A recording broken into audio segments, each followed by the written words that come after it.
Bismillahirrahmanirrahim. Assalamualaikum sahabat jannah. Alhamdulillahirabbil alamin.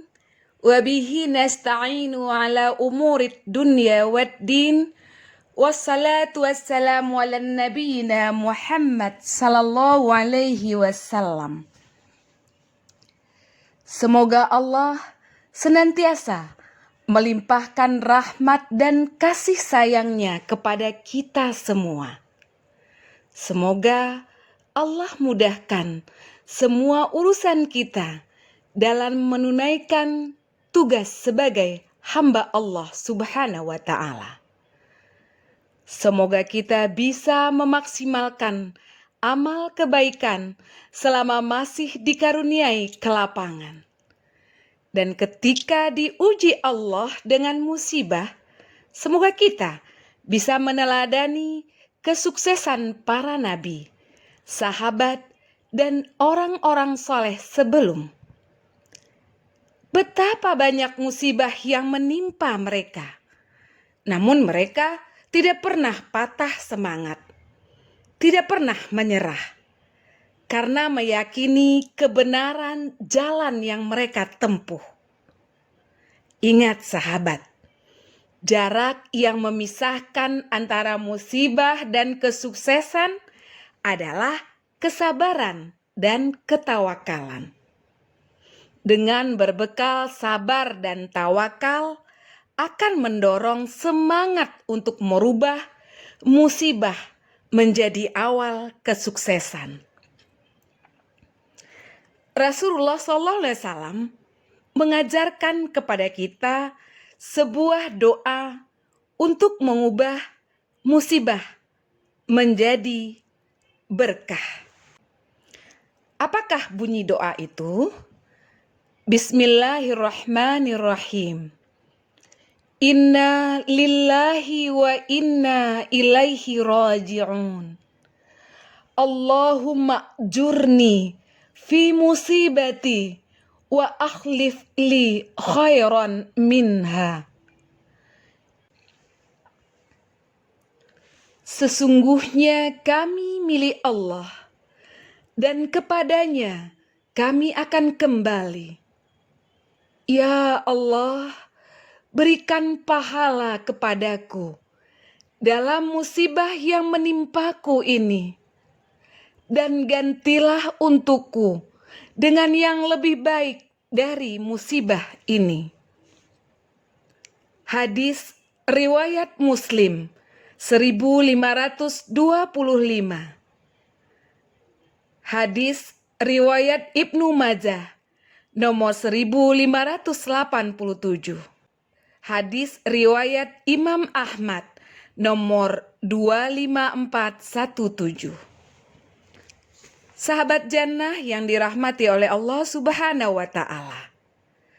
Doa yang diajarkan oleh baginda Nabi Muhammad SAW ini sangat ampuh untuk mengubah musibah menjadi berkah.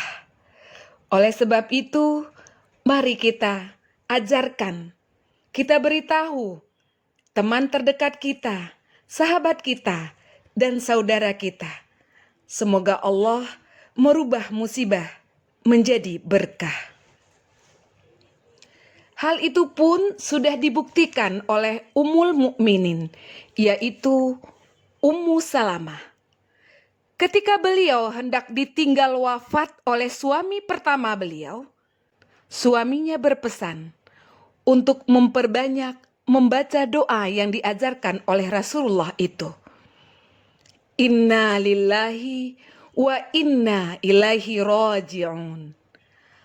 Allahumma jurni fi musibati wa akhlif li khairan minha.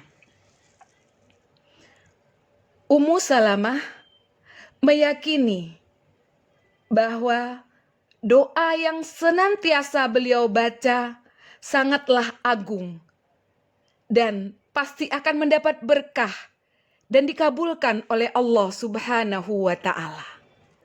Ummu Salamah melaksanakan wasiat suaminya Meski kesedihan masih menggelayuti kehidupan Ummu Salamah, Ummu Salamah meyakini keagungan doa yang selalu ia baca. Ia sadar suaminya adalah milik Allah, dan Allah sudah mengambil kembali miliknya. Ia juga meyakini sepenuhnya kesabaran terhadap kehilangan suami akan mendapat pahala yang besar di sisi Allah. Namun, ada satu pertanyaan yang selalu terbersit dalam benaknya. Siapakah gerangan pengganti yang lebih baik dari suaminya? Bukankah doa tersebut menjanjikan pengganti yang lebih baik? Sahabat jannah yang dirahmati oleh Allah Subhanahu wa Ta'ala, tekad Teki itu mulai sedikit terkuak. Ketika masa idah beliau telah habis, Abu Bakar As-Siddiq datang berkunjung ke rumah Ummu Salamah untuk melamar. Antara kesedihan yang belum hilang sepenuhnya dan kehadiran tamu mulia yang mengejutkannya, Ummu Salamah menolak dengan halus lamaran Abu Bakar. Belum hilang keterkejutan Ummu Salamah. Seorang tamu yang mulia kembali datang ke rumah dengan tujuan yang sama. Kali ini adalah Umar bin Khattab yang melamar. Ummu Salamah seakan tidak percaya dengan kedatangan dua tamu yang mulia yang tak jauh berselang waktu itu. Namun dengan halus kali ini pun Ummu Salamah juga menolak lamaran Umar bin Khattab. Selang beberapa hari kemudian pun seorang tamu datang ke rumah beliau. Ia adalah seorang sahabat yang diutus oleh baginda Nabi Muhammad SAW untuk melamar Ummu Salamah. Ummu Salamah dilamar Nabi. Inikah jawaban dari doa yang selama ini selalu dipanjatkan oleh Ummu Salamah? Jika memang ini kehendak Allah, haruskah Ummu Salamah kembali menolaknya? Namun jika diterima, apalah derajat Ummu Salamah dibanding sosok mulia tanpa celah baginda Nabi Muhammad SAW.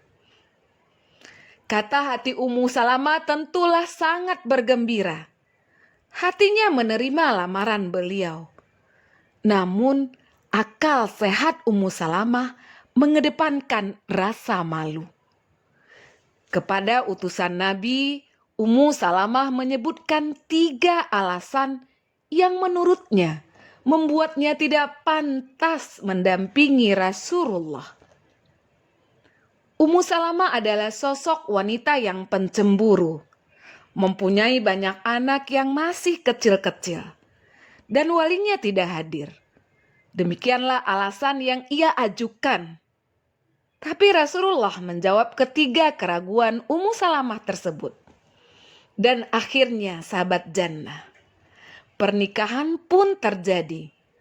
Ummu Salamah akhirnya menjadi Ummul Mukminin.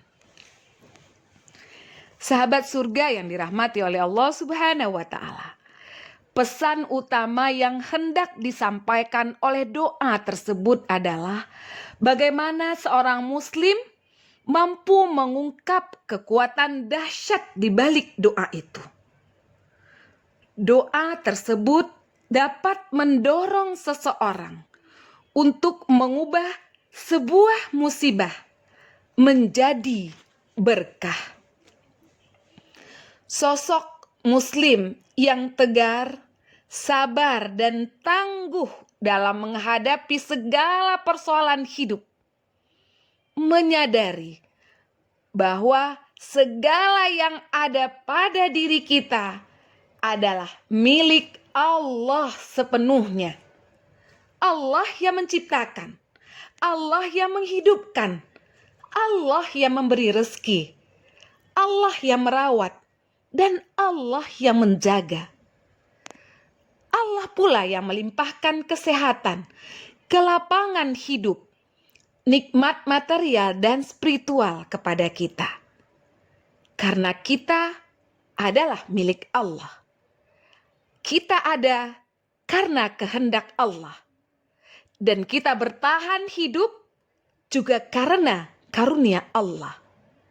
Maka segala kenikmatan dan potensi yang ada di dalam hidup kita sepantasnya lah ditujukan untuk sarana mengabdi kepada Allah Subhanahu wa ta'ala. Kesehatan, harta, kekayaan, keluarga, dan semua kenikmatan lainnya adalah titipan Allah. Kita harus merawatnya. Dengan cara apa? Dengan cara memaksimalkan pemanfaatannya secara benar. Sahabat jannah, mudah-mudahan kita diberi kekuatan oleh Allah Subhanahu wa ta'ala untuk mampu merubah musibah menjadi berkah. Kita munajatkan sering-sering doa yang diajarkan oleh Rasulullah ini. Semoga kita diridhoi oleh Allah. Wabillahi taufiq wal hidayah. Wassalamualaikum warahmatullahi wabarakatuh.